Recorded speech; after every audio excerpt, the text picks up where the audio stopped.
Hi friend, कसे आहात तुम्ही? मजेत आहात ना? आशा करतो की मजेत असाल. तर आमच्या गावचा पाणी थोडासा थांबला आहे, तसा झिमझिम, पण थांबला थोडा, म्हणून मी आली मस्त बिना छत्रीची आली. मला आजचा मोसम खूपच आवडला पा. मस्त झिमझिम पाणी, त्यात हा असा मस्त निसर्ग.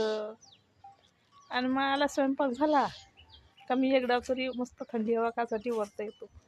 आणि आजचा मोसम तर एक नंबर आहे, का मला लय आवडला.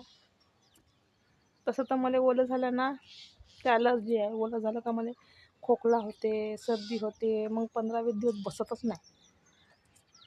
तरी पण मला ओलं व्हायला खूप आवडते. म्हणून मी थोडीशी ओली झाली आली. एकदम ओलं नाही होत, पण जसं पाणी पाहिजे तसं असा झिमझिम पडते अंगावर, मस्त वाटते. तुमच्या इकडे पडत आहे का? कॉमेंटमध्ये नक्की सांगा.